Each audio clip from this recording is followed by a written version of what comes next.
두 사람이 하나 되어서 살아간다는 이 부부의 날 5월 20일을 앞두고 오늘은 부부주일이요 스승주일로 지킵니다. 가정에 있어서 가장 중요한 중심은 부부입니다.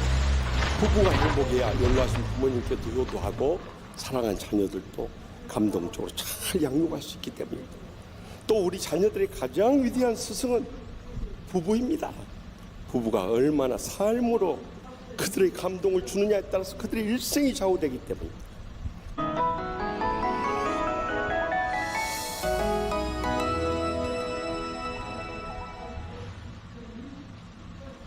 5월 가정의 달에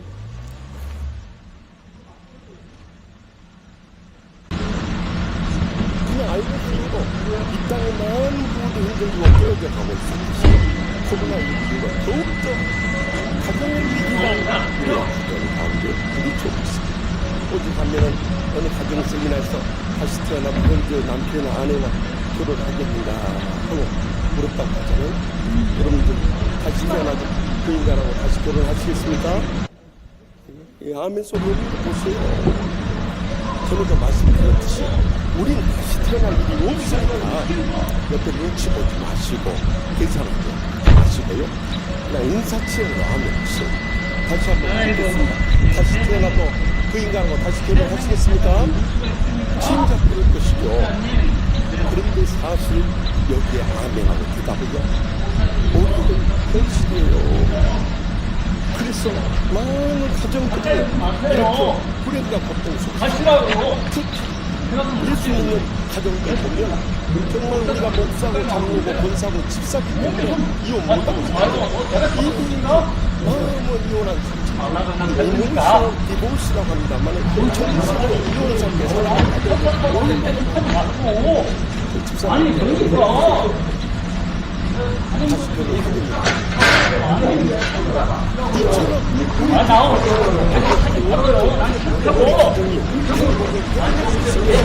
이 시간 같은 것이 이전 말씀을 다 읽겠습니다.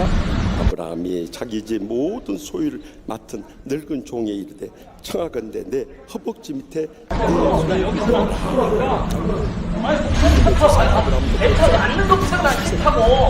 이제 그의 아들 이삭은요 40세가 되었어요. 그래서 결혼해서 손주를 봐야 할 이런 나이가 되었기 때문에 그의 집의 모든 소유를 관리하는 종인 다메섹 사람 엘리에셀을 불렀어요. 그의 허벅지 밑에 손을 넣으라고 합니다. 이 허벅지는 히브리어로 에르프라고 합니다. 전에 번역된 개역 성경에서는 환도뼈라고 기록했습니다. 실제로 이 허벅지 넓적한 그 밑에 손을 얹고 서약을 한 거예요. 고대에 있어서는 이 허벅지 밑에 손을 얹고 서약하는 것은 어느 약속보다도 아주 강력하고 평생 지켜야 할 소중한 약속을 할 때 이 언약 예식을 해준 거예요.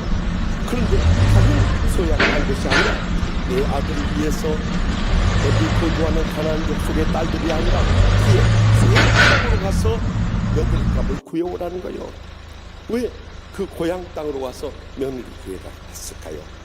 아브라함의 고향이라고 하면 우리는 흔히 갈대아 우르를 생각이 쉽습니다만 여기서 말하는 고향이라는 것은 아브라함이 떠나와서 머물던 하란이라고 하는 둘째 고향을 말하고 그곳에 나홀의 그 형제가 살고 있었기 때문에 그곳에 가서 며느리감을 구해오라는 거예요.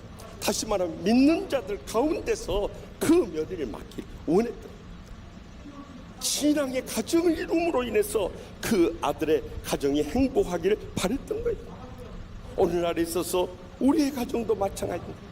우리 자녀들을 결혼시킬 때도 세상적으로 아무리 좋은 가문이고 많이 배우고 높은 지에 오르고 돈 많이 벌어도 이런 세상적인 조건 절대 따르지 마시기 바랍니다.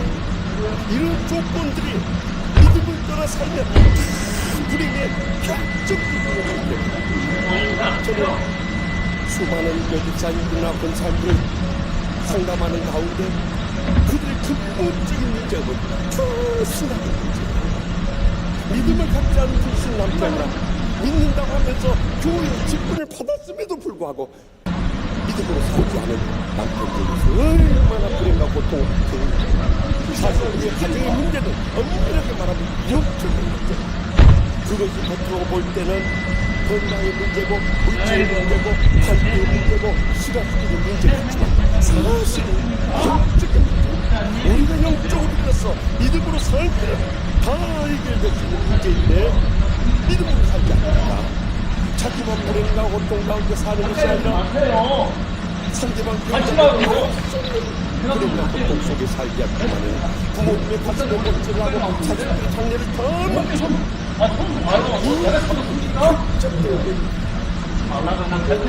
그래서 저는 이런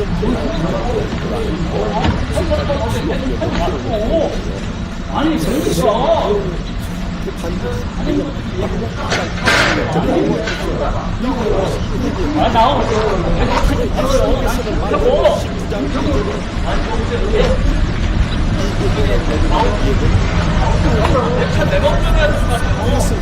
그때 당시 이 남자들이 여자들을 그냥 마음에 안 든다고 막 내쫓아면서 이혼을 시켜버리니까 그들을 보호할 수 없습니다. 그런데 고린도전서 15절에서 주님께서 말씀하십니다. 곧 믿지 아니한 자가 달리거든 달리라. 형제나 자매나 이런 일 구해줄 것이 없느니라. 여러분 하나님께서는 불신 가정을 해서 지옥같이 평생 사는 것을 우리를 벌어주지 않으려고. 그러나 하나님은 화평 중에 의를 주신다. 우리 가정이 화평하게 회복되기를 원하세요. 그래서 이 말씀 바로 이전에 고린도전서 9장 14절에 아주 중요한 교훈을 우리에게 영적으로 들려주겠습니다. 그것은 믿지 아니한 남편이 아내로 말미암아 거룩하게 되고 믿지 않은 아내도 남편으로 말미암아 거룩하게 되는 그렇지 않으면 너희 자녀도 깨끗하다. 그러나 이제 아멘. 이 말씀의 뜻은 아무리 강팍하고 완악한 믿지 않은 남편이라는 것 거룩한 아내의 그 확실한 믿음과 사랑의 성공과 인내 속에서 언젠가는 그들을 거룩하게 변화시킨다는 것. 그렇지 않으면 자식들 앞길까지 다 망쳐버리지만 거기 마지막에 그러나 이제 거룩합니다. 희망적인 메시지를 우리에게 들려주고 있는 거예요. 그렇기 때문에 어떤 불행 속에서도 우리가 낙심하지 말아야 할 이유가 바로 여기 있는 거예요. 그래서 우리가 살아계신 주님을 믿고 확실한 믿음 가운데서 끝까지 인내하면서 사랑으로 섬기고요. 그런 가운데 마음이 점점 열어질수록 제가 우리 주의 종단 때 약수터 목회를 하라고 합니다만 여러분 가정에서도 약수터 사역을 해야 됩니다. 약수터에 가면 물은 한 방울씩 떨어지만 아무리 강파하고 하나 심령도 다 녹여버리듯이 여러분 남편들도 언젠가는 녹아지고 뚫어지고 변화되는 역사를 체험하게 될 것입니다. 그래서 끊임없이 사랑으로 섬기면서 이 대화로 소통하면서 그들 감동시키지 믿으면 그때 평화의 삶을 아브라함의 종 엘리에셋이 그 하란 땅에 가서 며느리감을 구했을 때 그 며느리 헤브론까지 너무 멀어서 시집 못 가요 해버리면 어떻게 하냐고요. 그러나 아들 이삭을 데리고 와서 그곳에서 결혼시켜 살아야 되지 않습니까? 그렇게 물었을 때 아브라함은 하나님의 약속의 말씀을 떠올린 거예요. 하나님께서는 분명히 약속의 아들을 언약하셨고 또 그뿐만 아니라 약속의 땅을 주시라고 말씀하셨고 지금 하나님 땅에 들어갔고 다시 옛날로 돌아갈 수 없다는 거예요. 그렇기 때문에 왜 아들을 호수로 다시 보내주겠다고 결국은 아브라함은 끝까지 이 약속의 말씀을 붙잡고 우리의 가정의 문제입니다. 하나님의 말씀을 떠나면서부터 불행과 고통 우리의 가정의 불행의 근본적인 원인을 결정하는 가정의 첫 출발을 사진을 보면 이런 남자가 그의 아내와 하여 둘이 한 몸을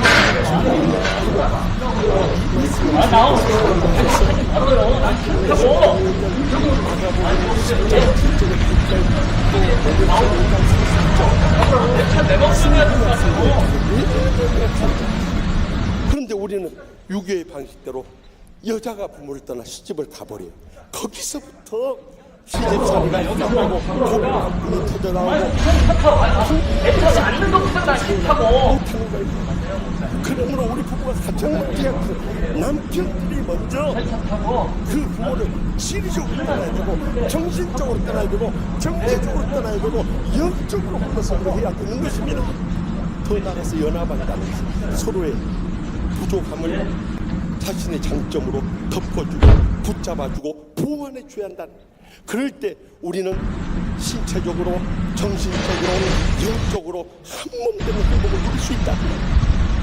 결국 우리의 불행은 하나님 말씀대로 살지 못한 데서 모든 불행이 싹트고 만다는 거예요. 지난 금요일에는 스승의 날이었어요. 늘 그 아저씨 매년 이제 스승의 날에 저를 가르쳐준 강원 신학대학원 은사 교수님들 4분 모시고 식사 드렸어요. 그중에 그 교수님이 그 말씀이셨어요. 92세 된 장로님이 92세 된 은사님이 얼마 전에 한강 떠나보냈대요. 평생도록 내조하느라고 고생하고 희생한 그러한 아내에 대해서 감사의 말을 하기보다도 조문엔 친구들한테 그래요. 이렇게 떠날 때면 좀 더 일찍 떠나든지 아예 나보다 더 늦게 떠나든지 할 것이 어중간하게 왜 이렇게 떠나는지 모르겠다고 그러죠. 그 말이 뭔 말인지 아직 이해가 안 되세요? 그러니까 일찍 떠나서 세상가 뜰 수 있다 했든지 할 것이지 어중간하게 떠나가지고 90세 넘어서 어떻게 세상가 뜰 수 있겠냐는 거예요. 제가 그래서 그 말을 받아서 이렇게 말씀드렸어요. 그런 마음 가지고 사니까 그렇게 어중간하게 떠나버리죠.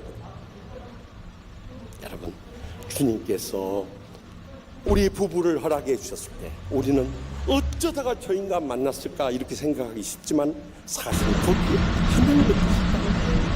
늘 제가 말씀드리기나마는 마음이 통파가 나가고 신앙심 없는 사람한테는 정말로 사는 영적인 사람 딱 주시고, 성격 거칠고 사나운 사람한테는 성격 유순하고 인내한 사람 딱 주시고, 생활력 없고 인내한 사람한테는 생활력 강하고 알뜰한 사람 딱 주시고, 가정 안 돌보고 밖으로 도는 사람한테는 가정 지키고 끝까지 돌보는 사람 딱 잘 만난 거예요. 못 만난 거예요.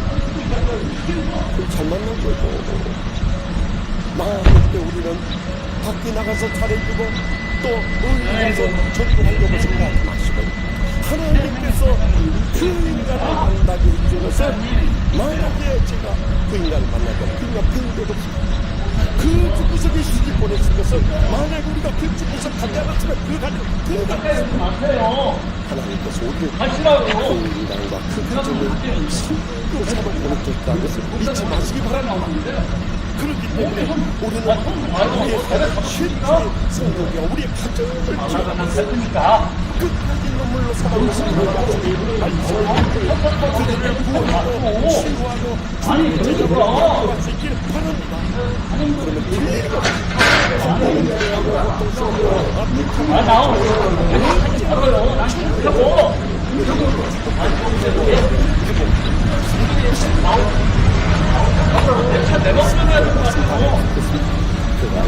우리 주인 아브라함이 하나님 여호와의 원하건대 오늘 나에게 순조롭게 만나게 하사 내 주인 아브라함에게 은혜를 주옵소서.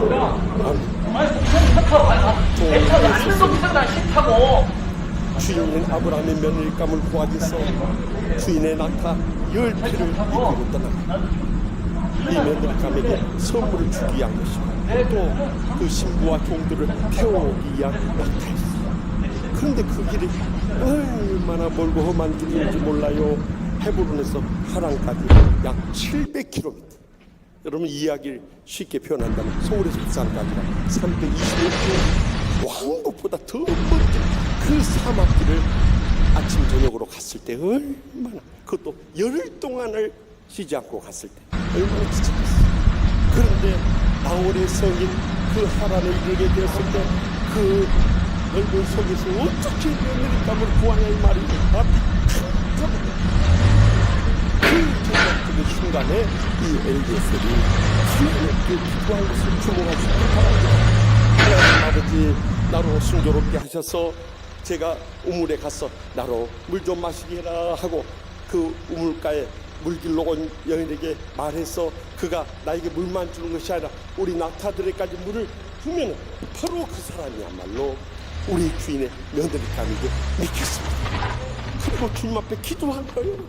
그런데 해질 무렵에 이 하란성에 도착해서 이제 지쳐가지고 우물가에서 이제 앉고 기다리고 있는데 마침 여인들이 물을 길러 왔어요. 그래서 그 여인들이 물었어요. 나로 하여금 물을 마시게라 했더니 그 가운데 며느리감 리브가가 성령의 감동을 받아서 그곳에서 이 엘리에셀에게 물만 준 것이 아니라 그 낙타들에까지 물을 준 거예요. 아, 하나님께서 예비하신 이 며느리감 크고 기적적으로 무슨 여러분, 이것이 우연의 일치라고 생각합니다. 기도하는 사람에게는 이 우연이 기적으로 우리의 삶 가운데 와닿게 될 줄 믿습니다. 그런데 개인적으로 참 존경하는 장로님 권사님이 계셨어요. 그런데 그 가정에 불행한 일이 있었어요. 그 따님이 이 맏따님인데 고등학교 졸업하자 교회에서 가장 실실한 청년으로 집에 아까워서 그냥 그 청년 한 사람만 보고 딸을 시집고 나갔어. 근데 가서 보니까 지역이 그냥 공짜 하나 제대로 없고 옷은 다 거기다 못 해갖고 다가 또 가까스로 이 숟가락 젓가락 밥그릇 국그릇 이 그런데다가 밥상을 이 신혼생활을 시작했어. 근데 또 가슴 아픈 것은 그 집안이 불신 가정이 만묘로 시집을 했으니 그 신자는 같이 살아보고 싶어. 우리와 인생랑 같이 신앙과 다 틀립니다.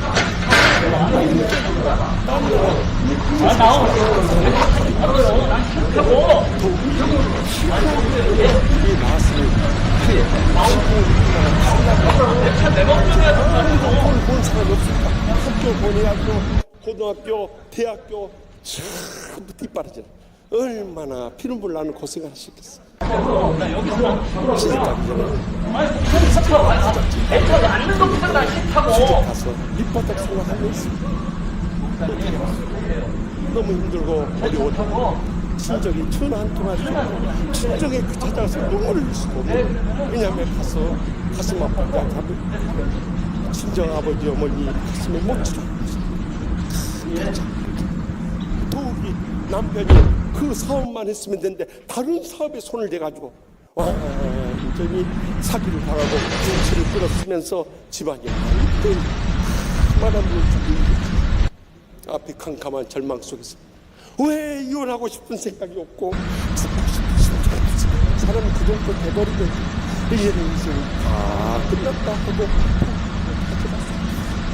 근데 어렸을 때부터 부모님을 통해서 받은 그 정말 못 사는 그 절망의 밑바닥에서 눈물로 불을 피며 기도했어. 그리고 주님의 위로받고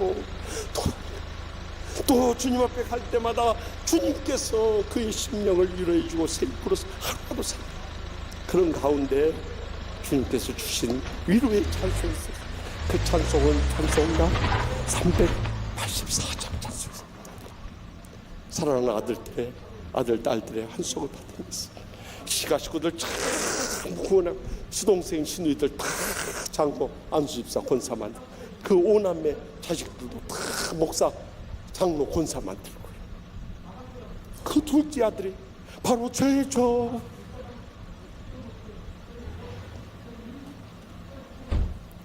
지난 주일이 저희 어머니의 일주기였습니다. 저는 우리 오남매 저희 교회 목사님이었어요. 말씀을 전하는데 무슨 말씀을 주시죠? 우리 어머니 일생을 가장 편한 말씀을 주시죠. 근데 저희 가슴 속에 뜨겁게 받았는데 요한복음 14장 말씀하셨어요. 내가 진심으로 하나님 이리 땅에 떠져 죽지 않아.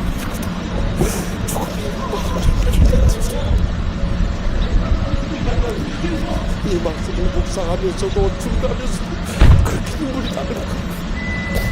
만약에 우리 어머니 감사합니다. 어떻게 우리 아버지가 장로님으로서 교회와 모임한테 또한 우리 김씨 집안이 어떻게 이렇게 같은 일을 하시고 또 우리 오남이 자식들이 어떻게 이렇게 하나님께서 하시라고. 너무 하나님 이런 같은 생각이 모든 일에 받게 되었습니다. 내가 잡은 거니까.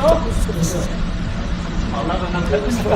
우리도 우리 가정이 때문에 우리가 심하고 절망 아니, 그러니까.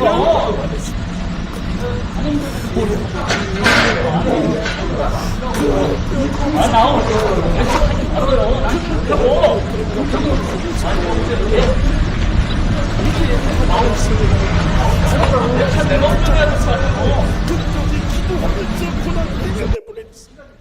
오늘 우리가 있음을 고백한 그날이 꼭 다가오게 될 줄 확신합니다. 여기서 아니, 차 타고 내 차가 안 되는 거 싫다고.